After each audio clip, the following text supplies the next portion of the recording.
Hello दोस्तों, आपके YouTube channel हम सबका जीके जीएस में आपका स्वागत है।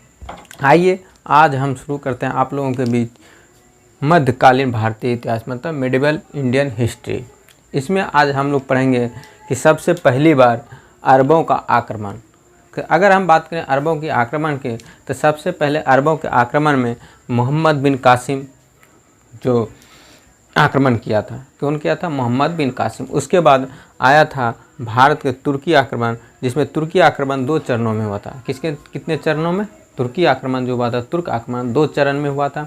पहला चरण था मोहम्मद गजनी और दूसरा चरण था मोहम्मद गौरी। इसी के बारे में आज हम लोग पढ़ेंगे। तो आइए शुरू करते हैं। जैसा कि आप लोग देख चुके हैं, सबसे पहली बार पूछा जाता है कि मोहम्मद बिन कासिम जो था भारत पर आक्रमण किया था। मोहम्मद बिन कासिम कब? 712 ईस्वी में सबसे पहली बार आक्रमण किया था। कब? 712 ईस्वी में। और यह सिंध पर आक्रमण किया था। कहाँ किया था? सिंध पर आक्रमण किया। और सिंध पर आक्रमण करके वहाँ के जो शासक थे दाहिर, वहाँ के शासक दाहिर को क्या किया? पराजित कर देता है। वहाँ के शासक को दाहिर को क्या करता है? 712 ईस्वी में सिंध पर सबसे पहली बार आक्रमण किया और वहाँ के शासक दाहिर को क्या करता? पराजित। पूछा जाता है कि सबसे पहली बार मुस्लिम आक्रमण जो किया था, कौन किया था? मोहम्मद बिन कासिम। कौन किया था? मोहम्मद बिन कासिम। अगर बात करें हम जजिया कर, इसी के उपलक्ष्य में मोहम्मद बिन कासिम ने ही 712 ईस्वी में जब सिंध का विजय प्राप्त किया तब जजिया कर को लागू किया। क्या किया? जजिया कर को लागू किया, जिसमें गैर मुसलमान यानी हिंदू से लिया जाने वाला एक कर था। किससे लिया जाने वाला? हिंदू से लिया जाने वाला एक कर था। इसी में अगर और बात करें हम तो ब्राह्मणों पर जजिया कर लगाया कौन? ब्राह्मण पर जो जजिया कर लगाया था FST मोहम्मद बिन तुगलक के द्वारा। किसको लगाया था? तुगलक वंश के शासक मोहम्मद बिन तुगलक के द्वारा, जिसे FST कहा जाता है। अगर हम मुग़ल आक्रमण की बात करें तो मुग़ल में जजिया कर कौन लगाया था? तो मुग़ल में अकबर ने 1564 ईस्वी में इसे क्या किया था? समाप्त कर दिया। जजिया कर को क्या किया? समाप्त कर दिया। जो FST लगाया था उसको 1564 में कौन? अकबर ने समाप्त कर दिया। अगर और बात करें तो पुनः मुग़ल ही काल के ही औरंगजेब ने 1679 ईस्वी में लागू कर दिया। पहले क्या बताएं? FST फिरोज शाह तुगलक ने लागू किया ब्राह्मणों पर। उसके बाद 1564 ईस्वी में समाप्त कर दिया कौन? मुग़ल बादशाह अकबर ने। अब फिर उसके बाद औरंगजेब आया। औरंगजेब ने 1679 ईस्वी में लागू कर दिया। और फिर जहांगीर शाह, कौन? जहांगीर शाह जो आए और फिर जहांगीर शाह ने की किया? समाप्त कर दिया जजिया कर को। फिर उसके बाद जहांगीर शाह के बाद फर्रुखसियर ने लागू किया और फर्रुखसियर के बाद मोहम्मद शाह रंगीला ने इसे फिर समाप्त कर दिया, जो कि समाप्त ही रह गया। अब हम बात करते हैं भारत पर तुर्की आक्रमण। तो भारत पर तुर्क आक्रमण जैसा कि बताएं 2 चरण में हुआ था। कितने चरण में? 2 चरण में। पहला चरण जो था मोहम्मद गजनी और दूसरा चरण था मोहम्मद गौरी। अगर मोहम्मद गजनी की बात करें तो मोहम्मद गजनी भारत पर कुल 17 बार आक्रमण किया था। कितने बार? कुल 17 बार भारत पर आक्रमण किया, जिसमें कहा जाता है कि सबसे पहली बार 1001 ईस्वी में से लेकर 1027 ईस्वी कुल कितने बार? 17 बार आक्रमण किया था और सुल्तान की उपाधि धारण किया था। पूछा जाता है कि सबसे पहली बार सुल्तान की उपाधि धारण करने वाला कौन था? मोहम्मद गजनी ने ही सुल्तान की उपाधि धारण किया। और बगदाद के खलीफा से कौन? मोहम्मद गजनी बगदाद के खलीफा से जो है खिलहत की प्राप्ति किया था। क्या प्राप्त किया था? खलीफा से खिलहत की प्राप्ति किया, जो कि एक वैध प्रमाण पत्र होता है। और 1025 ईस्वी में सोमनाथ के मंदिर पर आक्रमण किया, जो उसका मोहम्मद गजनी का 16वां आक्रमण था। कब? 1025 ईस्वी में जो आक्रमण किया था वह भारत पर 16वां आक्रमण किसका था? मोहम्मद गजनी का। अगर हम बात करते हैं और इसके बाद मोहम्मद गजनी की मोहम्मद गौरी के बाद 1025 ईस्वी में सबसे 16वां बार आक्रमण किया। उसके बाद 1027 ईस्वी में जाट के विरुद्ध और 1030 ईस्वी में मोहम्मद गौरी की क्या हो जाती है? मोहम्मद गजनी की मृत्यु हो जाती है। कब? 1030 ईस्वी में मोहम्मद गजनी की मृत्यु और 1027 में जाट के विरुद्ध युद्ध करता है। अब उसके दूसरे चरण में हम बात करें तो मोहम्मद गौरी आ जाता है। दूसरे चरण में कौन आता है? मोहम्मद गौरी, जो गौड़ प्रदेश का रहने वाला था। कहाँ का था? गौड़ प्रदेश का रहने वाला था। वो सशकवी वंश का शासक था। कौन सा वंश का? सशस्वी वंश का शासक था। इसकी बात करें हम तो 1175 ईस्वी में सुल्तान पर आक्रमण किया। किस कहाँ पर?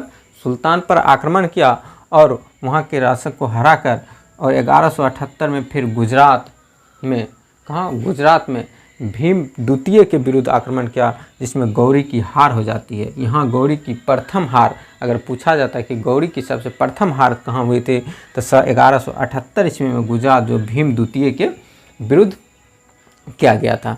अगर हम बात करें उसके बाद गौरी ने फिर 1191 ईस्वी में तराइन के प्रथम युद्ध में, कौन? 1191 ईस्वी में तराइन के प्रथम युद्ध में पृथ्वीराज तृतीय, किसे? पृथ्वीराज तृतीय के बीच युद्ध होता है, जिसमें इसमें फिर गौरी की हार हो जाती है।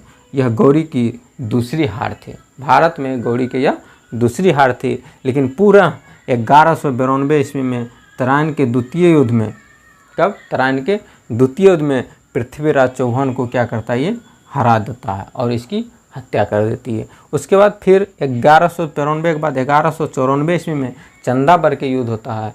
कौन सा युद्ध? चंदाबर के जो गढ़वाल वंश के शासक जयचंद्र के विरुद्ध होता है और पराजित हो जाता है और जयचंद्र की भी हत्या कर दी जाती है। उसके बाद ये हत्या करने के बाद यह कौन? मोहम्मद गौरी फिर अपना वापस देश चला जाता, लूटपाट करके यहाँ से चला जाता है। कहाँ?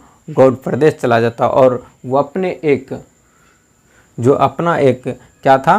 कुतुबुद्दीन ऐबक, जो उसका क्या था? एक सेनापति, या तो कहें तो उसका एक नौकर था। कौन था?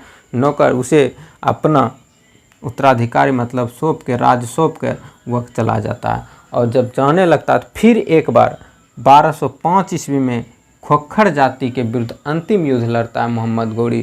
कौन जाति के विरुद्ध? खोखर युद्ध के युद्ध। और 1206 ईस्वी में इसकी मृत्यु हो जाती है। मृत्यु के बाद कुतुबुद्दीन ऐबक, जो उसका गुलाम था, कौन उसका गुलाम? मोहम्मद गौरी का 1206 ईस्वी में मृत्यु के बाद कुतुबुद्दीन ऐबक ने लाहौर में अपना राज्याभिषेक करवाता है। कहाँ? लाहौर में राज्याभिषेक करवाता है और इसके बाद फिर पुनः यह दिल्ली सल्तनत पर आ जाता है।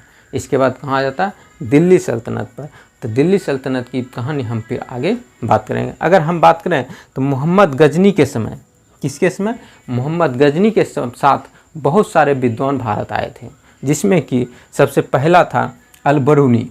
कौन आया था? अल-बरूनी। अल-बरूनी की जो किताब थी उसे किताबुल हिंद कहा जाता है। अल-बरूनी की रचना कौन सा है?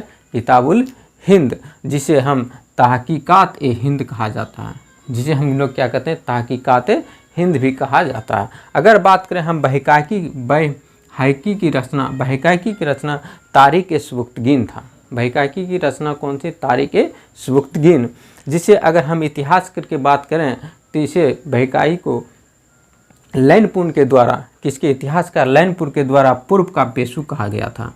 बहकाकी को क्या कहा गया था? पूर्व का पेशु। किसके द्वारा? लैनपुन के द्वारा। अगर हम बात करें उसके बाद तो बहकाकी की रचना कौन थी? सुबुक्तगीन।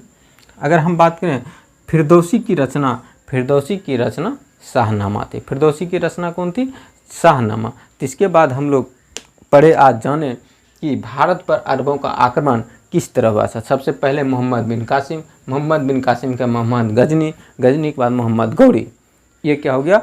मुगल काले मतलब भारत पर अरबों का आक्रमण। इसके बाद हम लोग पढ़ेंगे फिर दिल्ली सल्तनत की कहानियाँ। दिल्ली सल्तनत में सबसे पहली बार आते हैं गुलाम वंश के शासक कौन? कुतुबुद्दीन ऐबक। उसके बाद धीरे धीरे गुलाम वंश शुरू हो जाता है। तो चलिए दोस्तों, अगर आप लोगों को ये वीडियो अच्छा लगे तो लाइक एंड सब्सक्राइब और शेयर और बेल आइकन को ज़रूर दबाइएगा और शेयर भी ज़रूर कीजिएगा दोस्तों। धन्यवाद।